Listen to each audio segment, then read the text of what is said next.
다 함께 새롭게 번역된 사도신경으로 우리의 신앙을 고백하시겠습니다. 나는 전능하신 아버지 하나님 천지의 창조주를 믿습니다.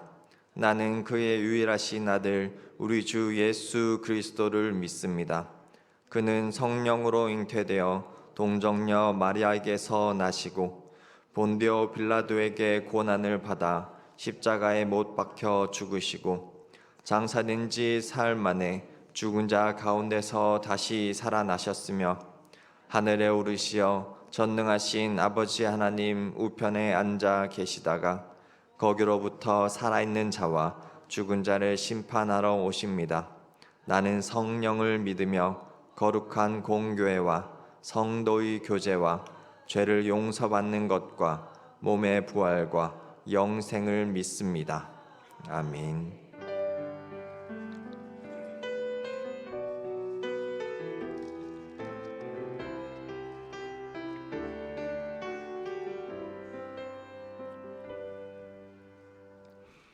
찬송가 446장을 다 함께 찬양하시겠습니다. 찬송가 446장입니다.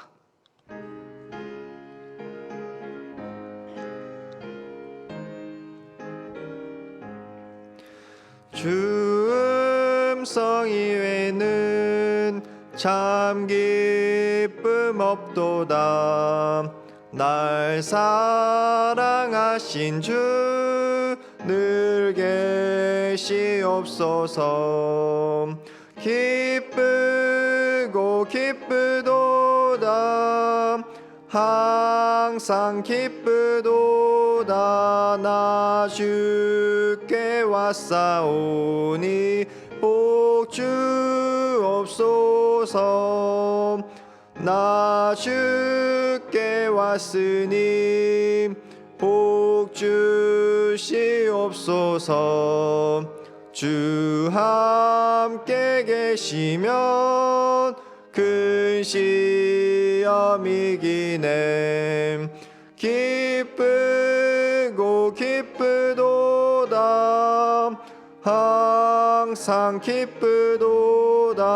나 주께 왔사오니 복 주옵소서. 주 떠나가시면 내 생명 헛되네. 기쁘나 슬플 때 늘 계시옵소서. 기쁘고 기쁘도다. 항상 기쁘도다. 나 주께 왔사오니 복 주옵소서.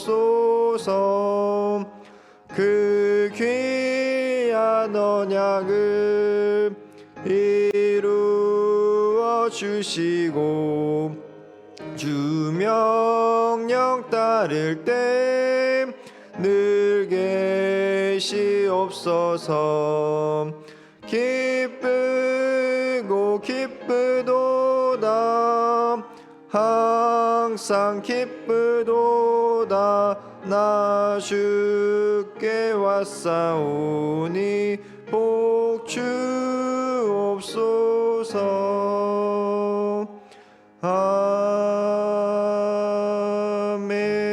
아멘.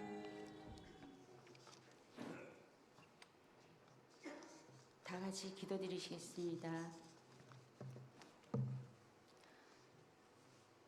하나님 아버지, 감사합니다.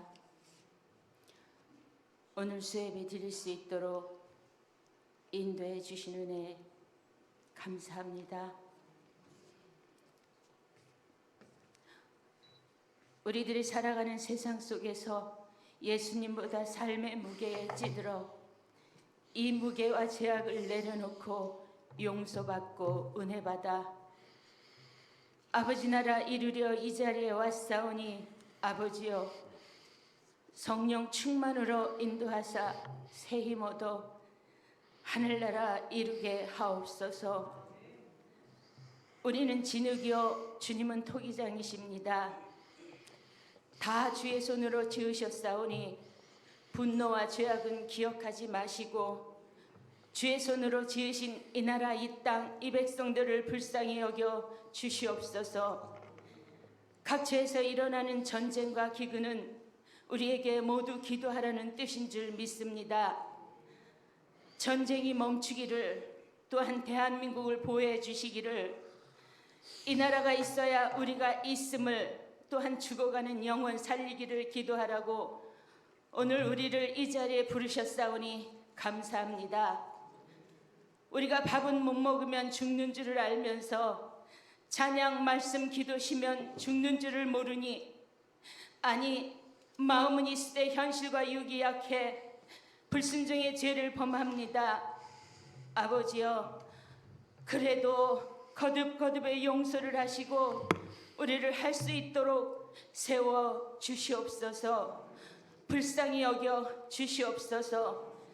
생수의 근원 되신 아버지가 다시금 위로해 주시고 능력으로 채워 주시사 아버지가 바라는 세상을 우리를 통해 이루소서. 우리를 변화시키시고 그 자리가 주님 나라 천국이 있음을 깨닫게 하소서. 아버지를 제한시킨 육의 믿음 안에서 불순종과 죄들이랑 싸우고 있으니 주님의 애통하는 마음이 이곳에 머물러 우리 모두 다 깨달아지고 믿어지고 알아지는 십자가 사랑 거듭남의 비밀 속으로 우리들을 인도하여 주시옵소서. 이 길만이 살 길입니다. 예수님을 믿지 않아 망하는 게 아니라 믿는 믿음이 제한되어 망한다는 사실을 깨달을 수 있도록 도우소서. 몸은 음식으로 힘을 얻지만 마음은 말씀, 기도, 찬양으로 힘을 얻습니다. 우리가 살아가는 삶의 어떤 부분에서든 우선순위는 아버지가 될 수 있기를 기도합니다. 주님, 위임 목사님 분노란 말씀으로 인도하십니다. 성령 하나님, 목사님에게 능력으로 입혀주시고 성령 충만으로 덮어주시사 말씀 선포하실 때 그 말씀이 성령님의 불이 되어 주님의 백성들 성령 충만으로 채워주시기를 간절히 원합니다. 그 말씀이 마음밭에 심어져서 행함의 믿음으로 인도하여 주시옵소서. 주의 전과 우리 모두에게 주님의 인자함을 체험하는 말씀 되게 하시니 감사하옵고 살아 역사하시는 예수 그리스도의 이름으로 기도드렸습니다. 아멘.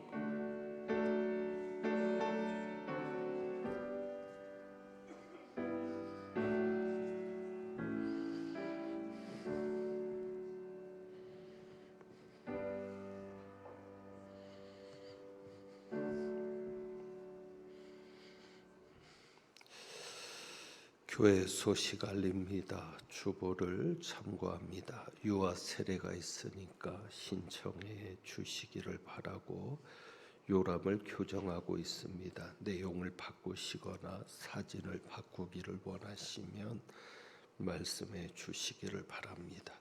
일꾼들을 모집하고 있습니다. 교회 학교 교사도 부족하고 각 부서에서 헌신하는 분들이 부족한데 자원해 주시기를 부탁드립니다.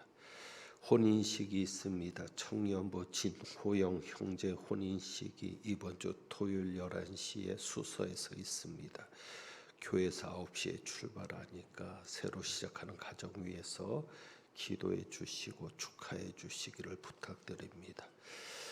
장례가 또 났습니다. 황귀임 권사님께서 어제 하나님의 부름을 받았습니다. 그래서 오늘 입관 예배를 드립니다. 4시 30분에 남양주 장례식장에서 입관 예배를 드리는데 4시에 교회에서 출발합니다. 요즘 돌아가시는 분들이 많아서 화장장 잡는 것이 쉽지 않습니다. 그래서 4일장이 되고 나는데 금요일입니다. 그래서 4일장이 되겠습니다. 금요일 8인이 있게 되는데 계속 슬픔 당한 가정을 기억해 주시고 기도해 주시기를 바랍니다. 시간은 문자로 또 알려드리도록 그렇게 하겠습니다. 하나님께서 주신 말씀 봅니다. 마태복음 5장 21절부터 28절까지 말씀, 지난주에 보았던 말씀인데 다시 한번 묵상합니다.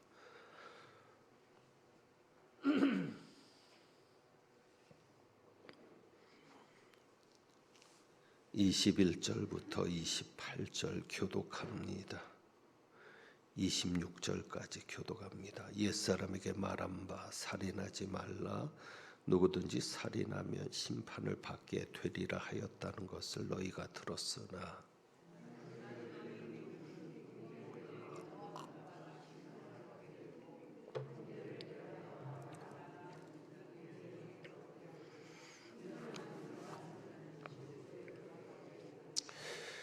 그러므로 예물을 제단에 드리려다가 거기서 내 형제에게 원망 들을 만한 일이 있는 것이 생각나거든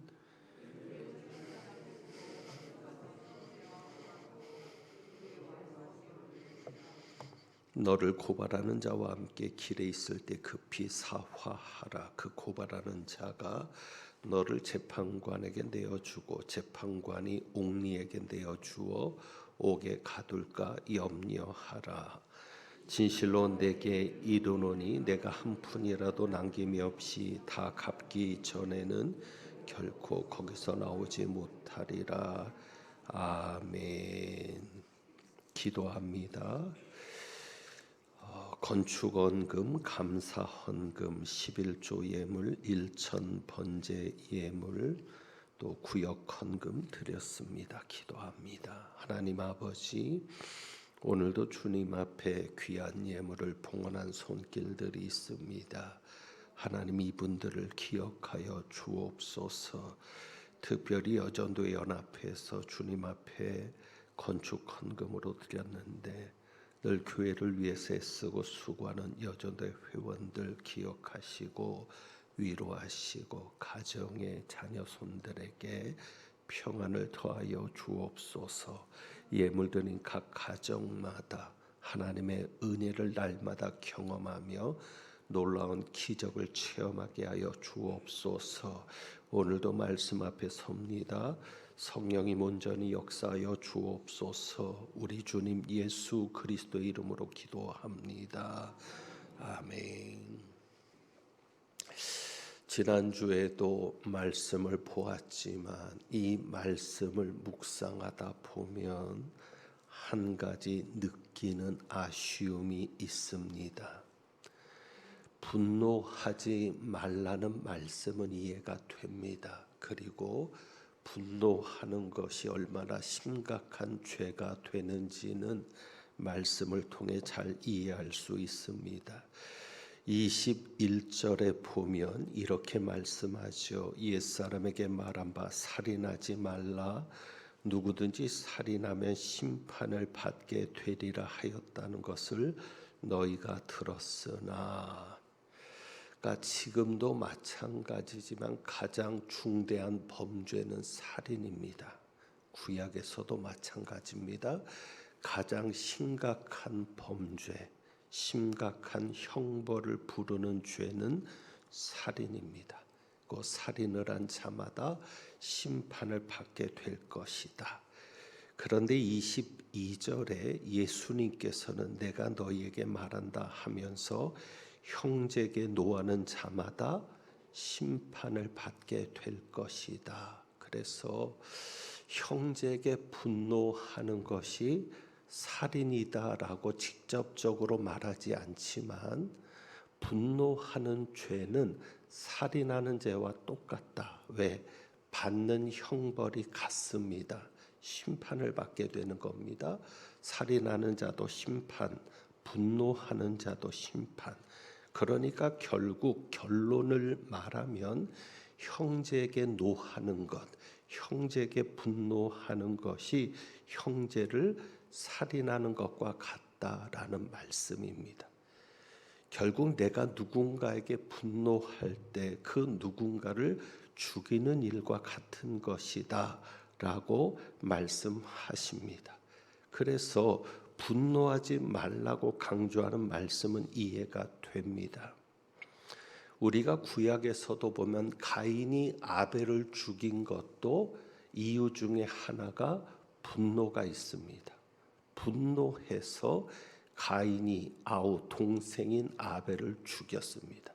그러니까 분노가 살인을 가져오기도 하고, 사도 요한은 요한 1서에서 이런 말씀도 합니다. 요한 1서 3장 15절에 보면 형제를 미워하는 자마다 어떤 자다? 살인하는 자다. 그래서 형제를 미워하는 것도 살인하는 것이다 라고 말씀을 합니다. 결국 이렇게 분노가 살인이라는 것은 이해가 되는데, 그런데 예수님의 말씀에서 느껴지는 아쉬움은 이겁니다. 형제에 대해서 분노할 때, 그러니까 누군가 그 사람에게 분노할 때 분노를 당하는 사람 입장에서는 예수님께서 위로하시는 말씀이나 그 부분에 대해서 언급하시는 것은 없는 것 같은 아쉬움입니다. 그러니까 예수님께서 나를 향해서 분노하지 말아라, 너희들은 분노하지 말아라 하시는 말씀은 이해가 되는데, 누군가 분노할 때 그 분노를 당하는 사람이 있습니다. 그냥 화를 내는 게 아니라 그 화가 향하는 사람이 있죠. 그러니까 누가 나에게 분노할 때 그 분노를 당하는 사람의 입장은 힘듭니다. 그래서 그 힘든 것 때문에 엄청난 결과가 오기도 하는데, 그것에 대해서 예수님, 다시 말하면 화내는 사람에 대해서 말씀하시는 것은 있는데, 화냄을 당하는 사람, 피해를 당하는 사람 입장에서 말씀하시는 것은 부족하지 않나라는 생각을 해봅니다. 그런 생각을 해보게 된 이유는 어느 일간지 기사를 보고입니다. 얼마 전에 본 기사인데 일간지에 인터뷰 기사가 나왔습니다. 그러니까 정신적으로 고통을 앓고 있는, 우리가 정신질환을 앓고 있다라고 하는데, 정신질환 때문에 정신의학과, 우리가 흔히 정신병원이라고 하죠. 정신의학과에 방문해서 치료를 받은 경험이 있는 사람들을 인터뷰를 한 겁니다. 그 중에 한 분이 심한 공황장애와 우울증을 앓고 있어서 병원에서 치료를 받게 되었는데, 그분을 인터뷰한 내용이 있습니다. 그러니까 그분이 이런 대답을 합니다. 화를 참을 수 없어 숨을 쉬지 못할 지경이었어요 라는 말을 합니다. 화를 참을 수가 없어서, 분노를 참을 수가 없어서 숨을 쉬지 못할 지경이었다. 숨이 막혔다는 겁니다. 그게 공황장애 초기 증상이거든요. 이분은 61살이었습니다. 61살 된 남자였는데 2019년입니다. 주변 사람에게서 심한 모욕적인 말을 들었다고 합니다.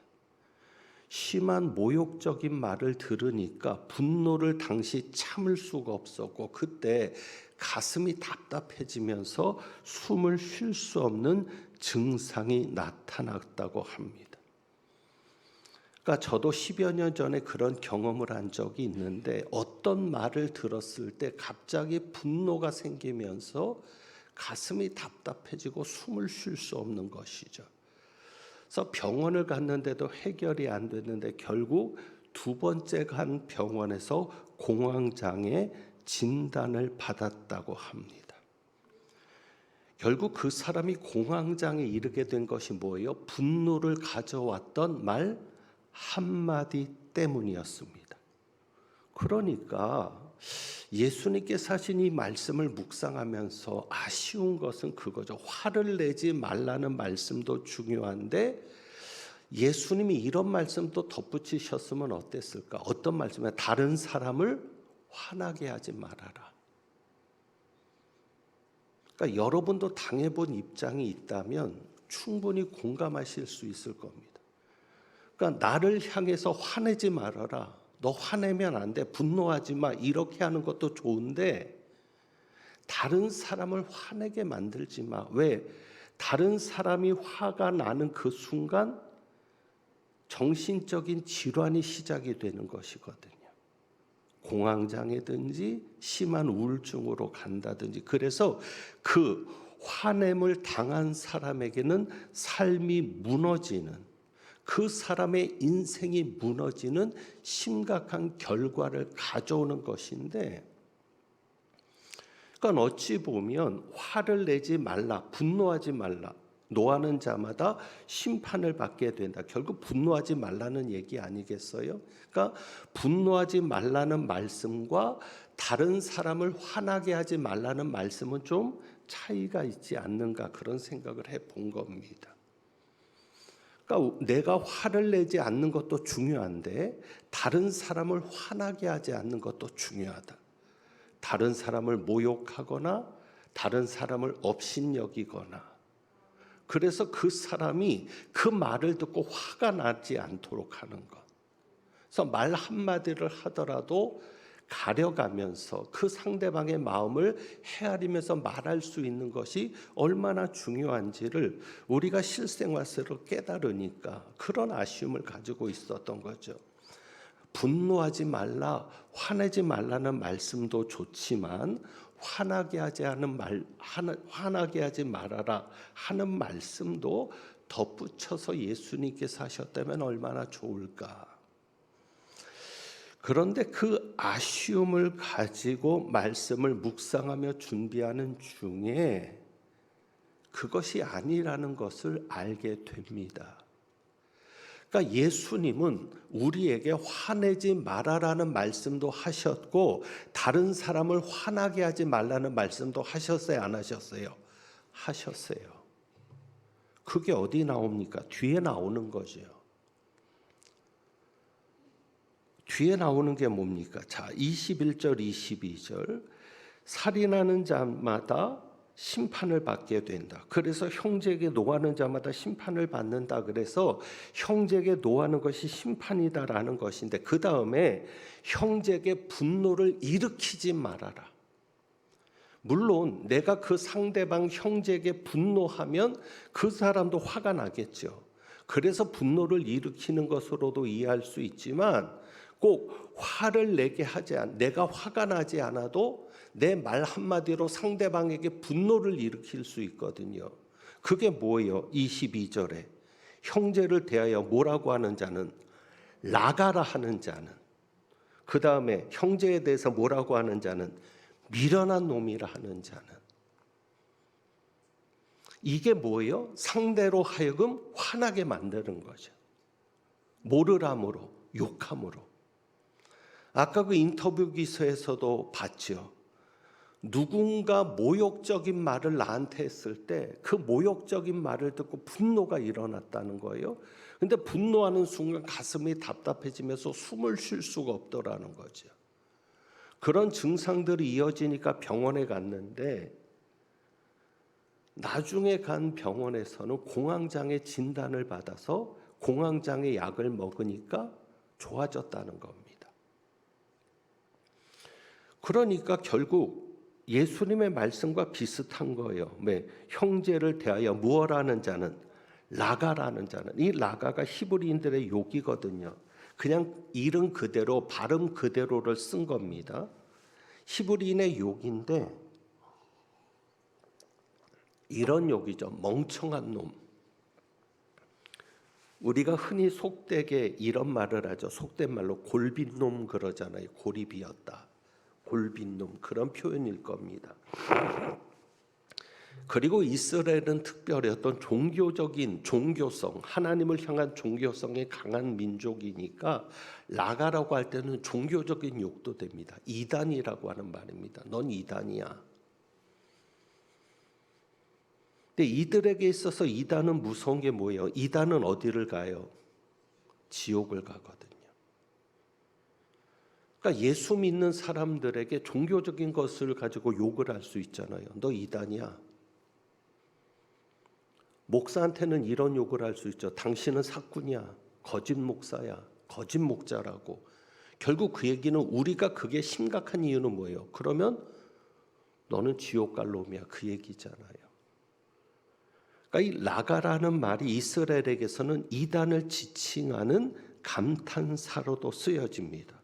그럼 이렇게 라가라는 자는 어디에 잡혀가게 된다? 공에 잡혀가게 된다. 공에 잡혀가는 게 뭐 대수입니까? 근데 공에 잡혀가면은 어떤 결과가 있냐면 심판을 받는데 어떤 심판이냐면 나중에는 돌로 쳐 죽임을 당하는 거죠. 공에서 판단을 내려가지고 돌로 죽여. 율법처럼. 그러니까 이 공에 잡혀간다는 말도 심각한 말인 거예요. 제 돌로 죽여. 그리고 또 뭐라고 얘기해요? 미련한 놈이라 하는 자는 어떻게 되리라? 지옥불에 들어가게 되리라. 외경에서는 이 미련한 놈이라고 하는 말은 하나님을 부정하는 자라는 끔찍한 욕이라고 합니다. 그러니까 종교적으로 보면 이런 욕은 단순히 모욕이 아니라 엄청나게 심한 욕이 되는 거예요. 그러니까 미련한 놈 하면은 쟤는 무신론자야, 배교자야. 그러니까 교회 다니고 있는데 그런 욕을 들어보세요. 너는 무신론자야, 너는 배교자야. 끔찍한 욕이죠. 그래서 이렇게 말하는 자는 무엇에 들어갈 자다?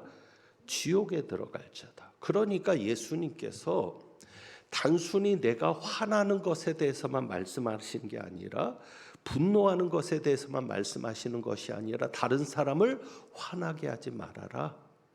다른 사람이 분노를 갖게 하지 말아라. 그것에 대해서도 말씀하셨다는 겁니다. 그래서 25절에 보면 23절도 마찬가지인데 연결이 되는 거예요. 예물을 제단에 드리려다가 거기서 내 형제에게 무엇 들을 만한 원망 들을 만한 일이 생각나고, 이게 결국 또 뭐겠어요? 분노를 일으켰던 일이 생각나거든.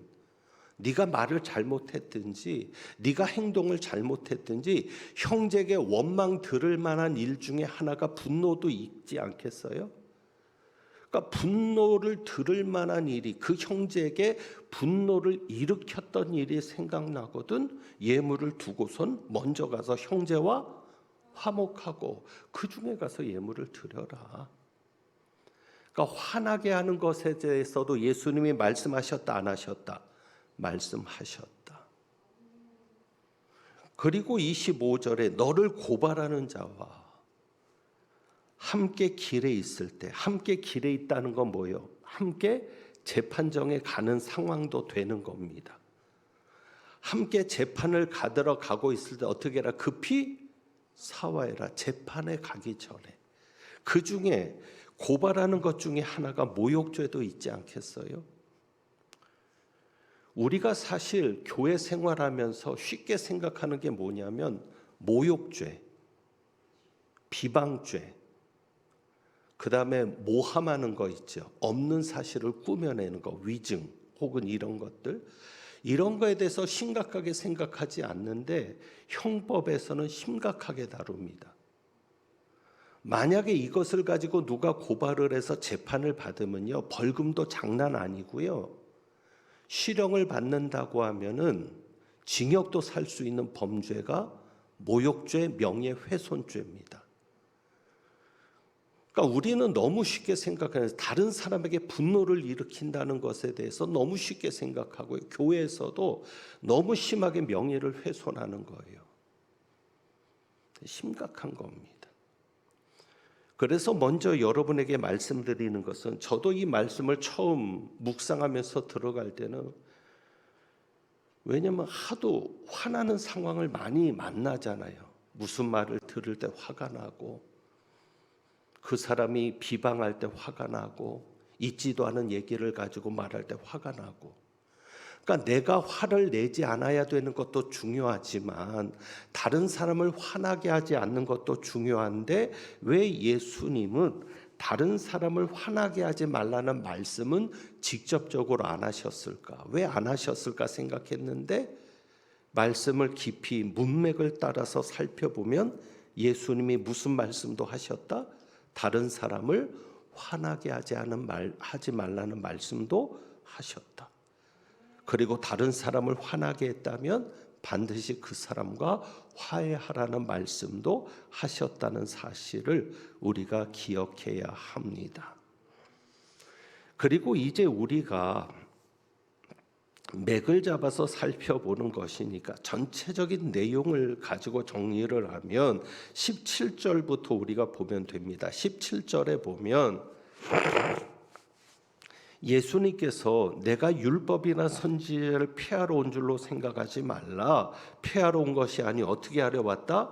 완전하게 하려 왔다 하시면 말씀하시면서 율법을 완전하게 하려 온 건데 천지가 없어지기 전에는 율법의 1.1에도 결코 없어지지 아니하고 다 이루리라.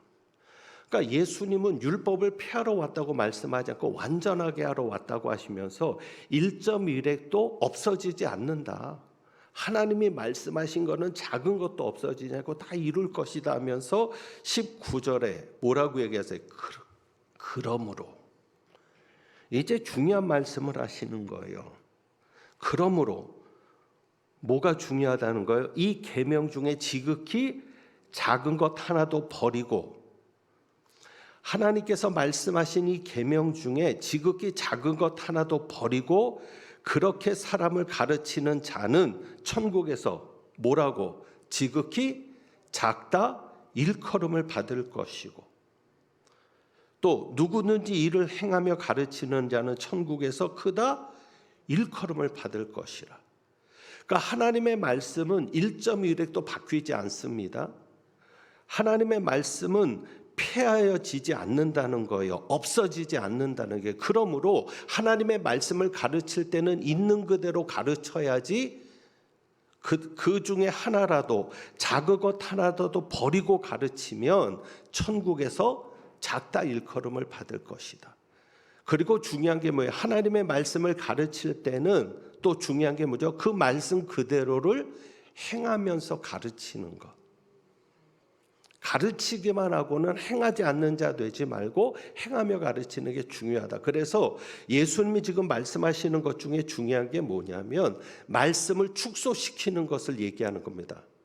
적은 것이라고 무시하고 적은 계명이라도 무시하고 작은 것 하나라도 버리고 가르치는 것에 대해서 말씀하시면서 이어지는 거예요. 그래서 20절에 이렇게 말씀하는 거예요. 내가 너희에게 이르노니 너희의 의가 서기관과 바리새인보다 더 낫지 못하면 결코 천국에 들어가지 못하리라. 서기관과 바리새인들은 율법의 전문가인데 어떻게 우리가 율법의 전문가들보다 더 나은 의를 가지고 살 수 있는가? 두 가지예요. 하나는 뭐냐면 서기관과 바리새인들은 어떻게 사람들을 가르치는 거예요?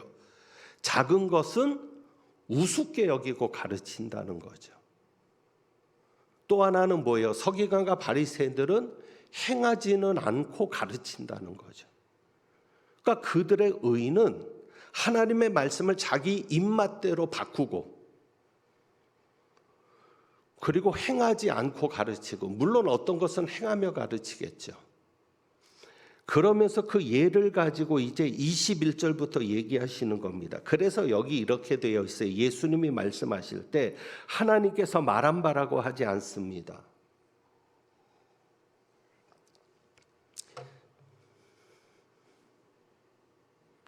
옛사람에게 말한 바 살인하지 말라 누구든지 살인하면 심판을 받게 되리라 하였다는 것을 너희가 들었으나 물론 이 말씀의 기본은 구약에서 나오죠. 거기도 여러분들이 보시면 기억의 출애굽기 20장 말씀과 신명기 5장 말씀을 밑에서 풀어놨습니다.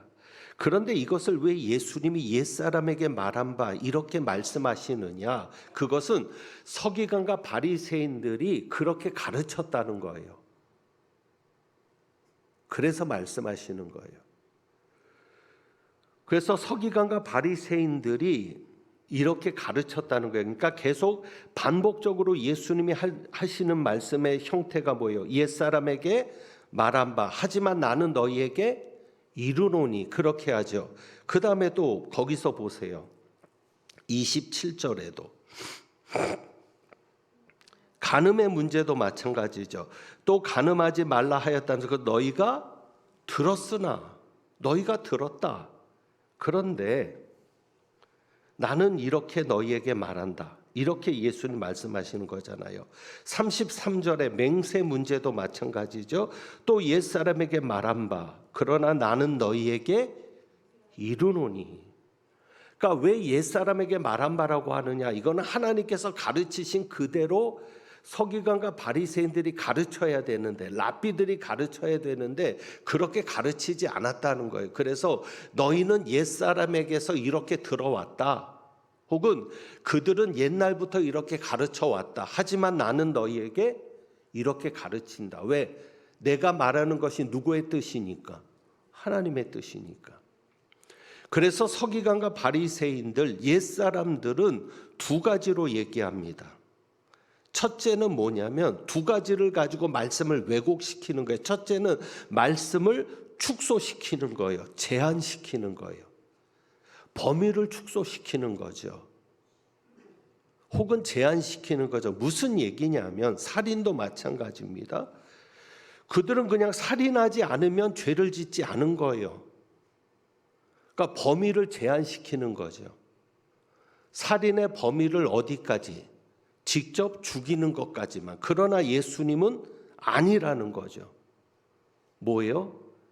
형제에게 분노하는 것도 살인이다. 그러니까 하나님께서 율법을 주셨을 때는 그런 목적으로 주셨다는 거죠. 형제에게 욕하는 것도 살인이다. 형제를 분노하게 만드는 것도 살인이다. 이렇게 그들은 제한시키는 거예요. 이혼 문제도 마찬가지인 거죠. 간음 문제도. 그들은 행동만 가지고 간음을 얘기해요. 그런데 예수님은 뭐를 말씀하죠? 여자를 보고 음욕을 품는 것. 그러니까 음욕을 품고 여자를 보는 것도 이미 마음에 간음했다.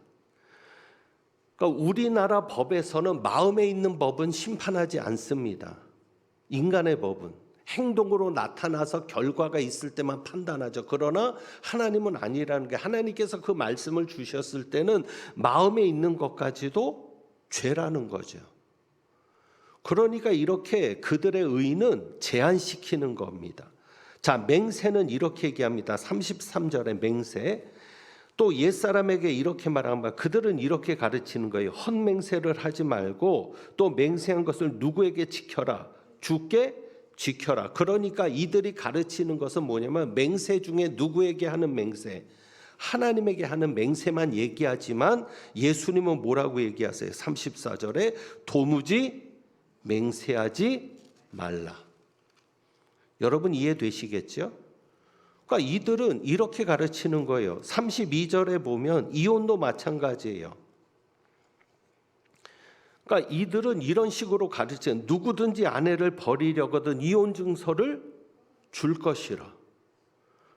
그러니까 남편이 이혼하고 싶은 마음 놓고 하는 거예요. 아무 이유 없이. 뭐만 주면 되는 거예요? 이혼 증서만 주면 되는 거예요. 그게 그들의 가르침이에요. 그러니까 하나님께서 주신 계명을 얼마나 왜곡시키는 겁니까? 그런데 32절에 예수님 뭐라고 말씀하세요? 나는 너희에게 이르노니 누구든지 음행한 이유 없이 아내를 버리면 이는 그로 간음하게 하며. 이혼이 죄가 된다는 말씀보다는 음행한 이유 없이 이혼을 하면 간음하게 하는 것이다. 그러니까 이렇게 그들은 하나님의 말씀을 가르칠 때, 그러니까 서기관과 바리새인들의 의의는 뭐냐면 필요에 따라서 말씀을 제한시키거나 축소시키는 거죠. 자, 43절에 보세요. 그들은 이렇게도 가르치죠. 또 내 이웃을 사랑하고 내 원수를 미워하라. 그러니까 사랑에 있어서도 범위를 제한시키죠. 사랑을 무슨 사랑만?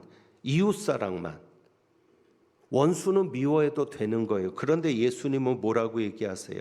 44. 너희 원수를 사랑하며. 자, 그리고 반대도 있어요. 어느 때는 범위를 확대시켜요. 그러니까 자기 마음에 따라서 말씀을 축소시키거나 확대시키거나. 그러니까 자기들을 좀 더 드러내고 싶을 때, 그러니까 자기들의 어떤 목적이 있을 때는 그 목적을 성취하려고 말씀을 확대시키죠. 그래서 그런 부분들이 있는 거죠. 그래서 예수님께서는 중요하게 이런 말씀을 하시는 겁니다. 겉으로 드러난 행위만이 죄가 아니라, 겉으로 드러난 행위만이 죄가 아니라 무엇도 마음에 있는 것도 죄다. 그러니까 아까 제가 여러분에게 연결시켜서 설명했지만, 자, 그들은 범위를 확대시킨 게 있어요. 확대시킨 게 뭐예요? 이혼을 허용하면서 자기들이 이혼하고 싶으니까. 그러니까 이혼을 허용하면서 무엇만 주면 된다. 이혼 증서만 주면 된다. 하나님이 그런 얘기 한 적이 없잖아요. 하나님의 대원칙은 사람이 나누지 못할지니라. 그런데 부득이한 이유들이 있죠. 그래서 예수님께서도 그 범위를 한정을 시키는 거죠. 그러면서 예수님이 정말 중요하게 여기시는 건 뭐예요? 마음도 하나님이 심판하신다. 인간이 심판하는 것은 행동만 심판하지만 하나님은 무엇도 심판하신다? 마음도 심판하신다. 그래서 오늘 이제 시간이 되었습니다. 여러분이 성경을 읽을 때 하나님께서 말씀하신 그대로를 받아들이는 것이 너무 중요합니다. 그것을 여러분의 입맛대로 왜곡시키지 마세요. 그것도 하나님이 심판하시는 것에 다 계수됩니다. 서기관과 바리새인들이 그렇게 한 겁니다. 어느 때는 하나님의 말씀을 제한시키고, 그래서 원수를 사랑해야 되는데 그들이 마음대로 입맛대로 말씀을 바꾸잖아요. 형제는 이웃은 사랑하고 원수는 미워해도 좋다.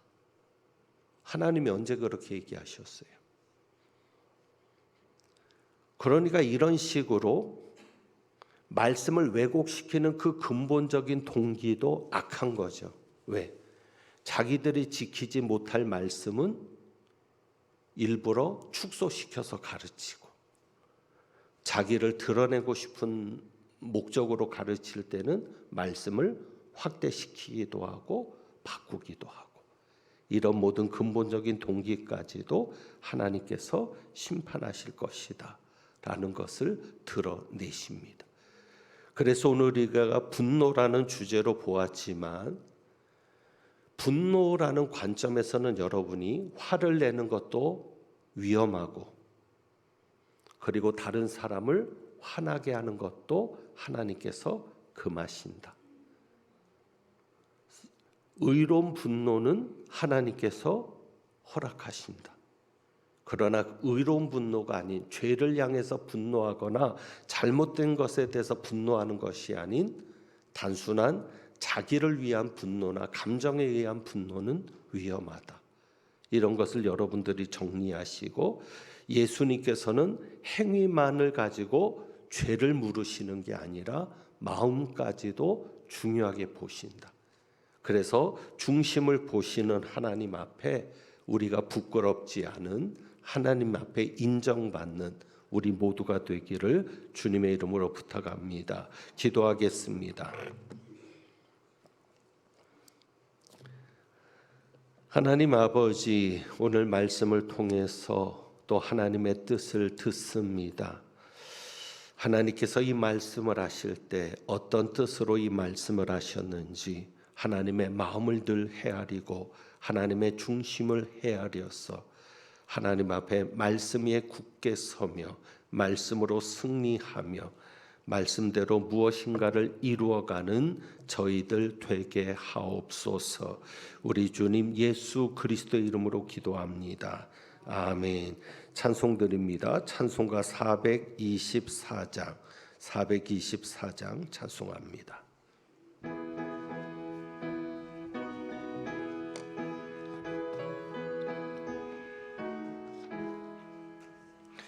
아버지여 나의 마음을 맡아 주관하시고 완악하고 교만한 것 변케 하여 주소서.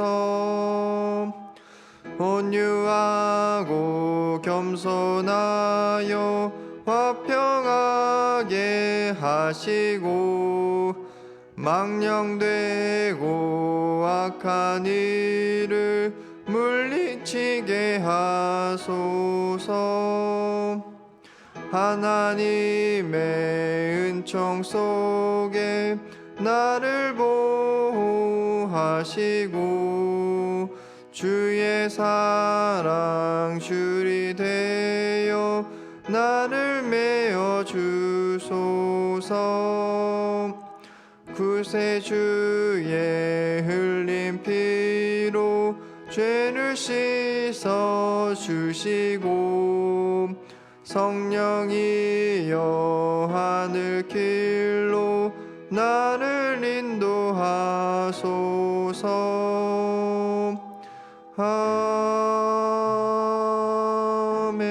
아멘. 이 시간은 합심 기도 시간입니다. 오늘 말씀을 생각하면서 다 함께 합심 기도하겠습니다. 하나님 아버지 참 감사합니다. 우리가 오늘도 수요 예배 시간에 함께 모여서 우리가 주님 앞에 기도드리고 찬양드리고 예배드릴 수 있음에 참으로 감사드립니다. 우리가 언제나 주님의 말씀을 사모하고 주님의 말씀을 듣고 주님의 말씀을 따르며 사는 우리 광릉내 교회 성도가 되게 도와주시옵소서. 우리가 주님께서 주신 그 마음으로 선하고 그 아름다운 영향력 끼칠 수 있게 우리의 마음을 지켜주시고 그를 위해서 우리가 주님의 말씀들을 더욱더 사모하면서 나아가기를 바랍니다. 세상 가운데서는 너무나도 넘어지고 힘들고 어려운 일들이 많습니다. 화나고 힘들고 아픈 상황들이 너무나 많습니다. 우리가 오로지 나의 생활로 나의 삶만을 홀로 서기에는 너무나도 힘들고 어려운 상임을 고백합니다. 우리가 이때일수록 어려운 때일수록 오로지 주님을 더욱더 의지하고 하나님을 따르면서 고난을 이겨내기를 바랍니다. 우리가 주님의 말씀을 통하여서 주신 은혜를 기억하면서 기쁨 가운데 온전히 누릴 수 있도록 우리를 지켜주시옵소서. 우리가 이를 위해서는 먼저는 내가 먼저 다른 사람을 넘어지지 않기 위해서도 기도를 해야 합니다. 그렇지 않도록 내가 먼저 인간적인 화를 내지 않고 주님의 그 사랑에 주신 마음들을 기억하면서 온전한 삶을 살 수 있도록 지켜주시옵소서. 주의 그 사랑의 마음을 간직할 수 있고 용서할 수 있는 큰 마음을 주시옵소서. 그 모든 그리스도의 은혜를 전할 수 있는 그리스도인이 되게 도와주시고 우리가 주님의 주신 그 말씀으로 온전한 가르침을 전하고 또 그 말씀을 배우는 것이 늘 하나님의 말씀으로 방향으로 나아갈 수 있게 도와주시옵소서. 우리가 말씀을 묵상할 때 주님의 뜻 가운데로 언제나 담대히 나아가기를 바랍니다. 나의 뜻만을 생각하는 것이 아니고 어떤 인간적인 방법을 생각하는 것이 끝나는 것이 아니고 오직 하나님의 마음으로 주님의 그 사랑의 마음으로 우리가 모두를 섬기고 노력할 수 있는 우리가 되게 도와주시옵소서. 우리가 언제나 주님의 주신 그 마음들을 간직하면서 나아가는 광릉내교회 성도가 되게 도와주시옵소서. 주님께서 가르치신 기도로 예배를 마치겠습니다. 하늘에 계신 우리 아버지여, 이름이 거룩히 여김을 받으시오며 나라 임하옵시며 뜻이 하늘에서 이룬 것 같이 땅에서도 이루어지이다. 오늘날 우리에게 일용할 양식을 주옵시고 우리가 우리에게 죄 지은 자를 사하여 준 것 같이 우리의 죄를 사하여 주옵시고 우리를 시험에 들게 하지 마옵시고 다만 악에서 구하옵소서. 대개의 나라와 권세와 영광이 아버지께 영원히 있사옵나이다. 아멘.